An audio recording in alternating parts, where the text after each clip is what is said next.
Most of the US companies మెల్లగా వియత్నాంకి shift అవుతూ ఉన్నాయి. ఇండియన్ కంపెనీస్ కూడా కొన్ని ఆల్రెడీ వియత్నాంలో ఉన్నాయి. సో దీనికి సంబంధించి ఈ ఆర్టికల్స్ అనేది చదివాను. సో ఈ వియత్నాం అంటే యూఎస్ కంపెనీస్ ఎక్కువగా చైనా కంటే కూడా ఆల్టర్నేటివ్గా different companies like Apple, Intel, Google, Samsung, Luxshare and ఇవన్నీ కూడా మెల్లగా ఏంటి అంటే చైనా కాకుండా వియత్నాంకి షిఫ్ట్ అవుతూ ఉన్నాయి. సో నేను కూడా చూసాను అసలు ఏంటి పరిస్థితి, ఏం జరుగుతూ ఉంది. సో అండ్ తర్వాత కొన్ని ఆర్టికల్స్ కూడా చదివాను.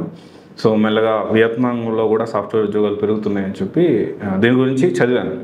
అండ్ దీని గురించి సో నేను ఇంకొక ఆలోచన నాకు ఏమొచ్చిందంటే ఇండియాలో కోర్స్ నేర్చుకొని సో వియత్నాంలో జాబ్ తెచ్చుకోవచ్చా అనే దాని గురించి ఈ వీడియోలో మాట్లాడుకుందాము. And so first of all ఏంటి అంటే ₹1 ఈక్వల్ టు దాదాపు 300 వియత్నాం టాంగ్ అయితే జనరల్గా. అండ్ ఇంకోటి వచ్చేసి ఏంటి అంటే దాంట్లో సంపాదన కూడా అదే విధంగా ఉంది. మన ఫ్రెషర్స్ విధంగా చూసుకుంటే దాదాపు $1,600 పర్ మంత్. ఇది ఒకసారి మీరు క్రాస్ వెరిఫై చేయండి, నేను కూడా చేశాను. సో ఫ్రెషర్కి అయితే శాలరీస్ ఉన్నాయి 1,600 నుంచి దాదాపు $2,245 దాకా ఉన్నాయి. అంటే దాదాపు 1,00,000 నుంచి 2.5 లక్షల దాకా ఫ్రెషర్స్ పర్ మంత్ గురించి మాట్లాడుతున్నాం.